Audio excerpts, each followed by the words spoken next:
Friday, January 1st, 2016. Derek Davis here with Rob Vino, sportsbettingtoday.us, and Rob Vino Sports.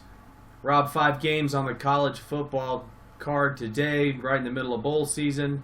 Probably tail into bowl season, rather. Let's go here at game 271, 272. Ole Miss and Oklahoma State, 8:30 p.m. Eastern kickoff in this one, Rob. Ole Miss, 9-point favorite. Total of 69.5. Game opened at Ole Miss as a 6.5-point favorite. Total of 66. The game will be in the Sugar Bowl, played inside the Superdome, so weather will not be a factor. Injuries in this one. Quarterback Mason Rudolph for Oklahoma State looks to be a go. He is probable. For Ole Miss, of course, we know the suspension of defensive tackle Nkemdiche. For the Rebels, Rob, Oklahoma State's really been blistered in their past couple of games. At one point, we're right in the middle of the conversation for the playoffs, and if they'd have won out, they would have made the playoffs in the place of Oklahoma. That did not happen, as Oklahoma State was really out of gas there towards the end of the year. Of course, they've lost their last two. They lost their last three against the spread. But to start the season, they were undefeated up until the last two losses, of course. They were 6-3 against the spread to start the season as well. The issue really for the Cowboys was on defense, as they just simply couldn't even get in the way of Baylor or Oklahoma. But for the most part, that was not a surprise, as Oklahoma State had given up 53 to Texas Tech. 29 to TCU was probably the best game that defense played all year. They gave up 31 to Iowa State, 26 to West Virginia, 34 to Kansas State. So this is not a defense that has necessarily carried the workload for the Oklahoma State team. They've relied on their offense almost 100%, although the Oklahoma State defense does have some talent. Again, their offense is the bell cow, and their offense can score on anyone. There's no reason to think that Oklahoma State can't move and score today against Ole Miss. But conversely, Ole Miss really has a nice offense that can put up points as well. However, for Oklahoma State, this even though Ole Miss's offense is non-traditional by the Southeastern Conference standards, it's very traditional by the Big 12 standards. So you can look for Oklahoma State's defense to not be overwhelmed against Ole Miss, because they are used to playing some crazy teams and crazy offenses as far as scoring points and giving up yards. So the defense for Oklahoma State will not be shell-shocked no matter what happens with Ole Miss. But offensively for Oklahoma State, like I said, they should be able to move the ball here, Rob. But Ole Miss has had trouble against some teams that can really throw it, namely Memphis and Florida at the time when they were full strength with quarterback Greer. They struggled against solid passing teams. Ole Miss has this year, Rob. So this ought to be a wild one, as Oklahoma State's defense should give up plenty of points, and their offense should be able to score. Same thing with Ole Miss. But the nod in talent definitely goes to the Rebels here. They will have the better athletes. Although Oklahoma State does have good team speed, I think strength-wise, Ole Miss is going to give them fits. But 9's a lot of points, huh, Rob? This one's got a lot of angles to it, but I think most importantly in this contest, Mississippi, Oklahoma State, we can boil it down like this, and we've seen excessive movement the last couple of days on the Mississippi Rebels here. Ole Miss last season on top of the polls. Laquan Treadwell catches what appears to be a game-winning touchdown against Auburn. Not only does it not turn out to be a game-winning touchdown as the call gets reversed, but Laquan Treadwell, the top wide receiver for Ole Miss, breaks his leg on the play. The season subsequently goes straight downhill, rapid descent all the way to the bowl game, where they catch TCU in a bowl game and lose 42-3. Complete embarrassment. Ole Miss remembers all of that.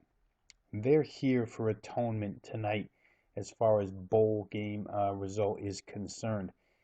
They get an opponent in Oklahoma State that has been absolutely manhandled defensively the last third of the season. It's funny, the Big 12 this year came down to a November gauntlet between all the contenders: Baylor, TCU, Oklahoma, Oklahoma State. All four of those teams had to play this crazy round robin the way the schedule worked out, face one another after, what you might say coasting through the first 8 games of the year.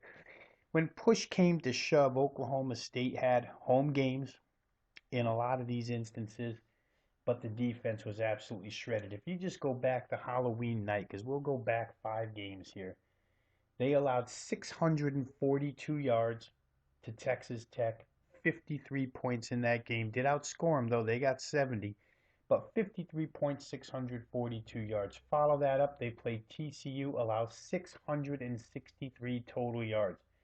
Played Iowa State, allowed 411. Came back, played Baylor, allowed 700 yards against Baylor. And then in the season finale, 524 total yards, 58 points to Oklahoma. Um, so in all, when you look at what Oklahoma State did in their last 5 games from a defensive standpoint, they allowed 588 yards per game, 43.2 points per game. It's crazy because the offensive numbers that they put up should win just about every game. Oklahoma State, from an offensive standpoint, in those 5 games, gained 502.6 total yards per game. Not a heck of a lot of balance. Most of it was done in the passing game, 390, 391 if you want to round it through the air. But not only did they gain 502.6 per contest over their last 5, they scored 42.4 points per game and still couldn't find their way to the Big 12 title. Losses in there, like I say, included the big loss by 35 to Oklahoma, 10-point loss to Baylor. They won against Texas Tech, won against TCU, won against Iowa State, but those 2 losses at the end cost them. It's an excellent offensive team that's going to have throwing quarterback Mason Rudolph back for this one, and there goes some form of difficulty, or therefore gives Ole Miss some form of defensive difficulty, because now you have to contend with the throwing of Mason Rudolph, the running of J.W. Walsh.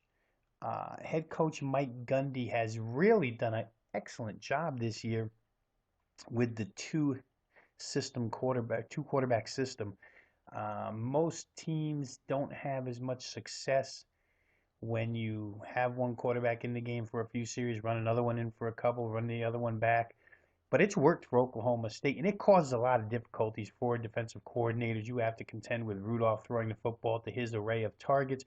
You have to contend with Walsh coming in, and not only running. Let's see, you really need to establish that fact that J.W. Walsh is not only a runner, he's a pretty good passer too, so it's a dual threat when he's in the game. Oklahoma State can score on anybody. Ole Miss has defensive injuries here, especially across the front. Both Kimdiche brothers are out of this game. You take a lot of tackles for loss, a lot of sacks out of the mix here. The secondary, for the most part, has been banged up all season long. Their star performer, Tony Connor, hasn't played in quite some time. They're vulnerable in the secondary as well. Oklahoma State should make some hay on offense in this game, but the thought of them against this Mississippi offense is a little bit scary. Chad Kelly's been fantastic this year at quarterback for Ole Miss. Again, a dual threat quarterback, a far better runner than I think he was given credit for to start the season, but he has proven to be an excellent runner. Laquan Treadwell, certainly the best wide receiver on the field. Ole Miss loaded with passing threats here. And they should be able to find a lot of open territory in that Oklahoma State secondary. For Ole Miss this year, they've averaged just a shade under 334 passing yards per game, 40.3 points, 514, almost 515 total yards per game. It's not a great running football team. But Hugh Freeze's squad has gotten a little bit better running out of the spread as the season has gone on.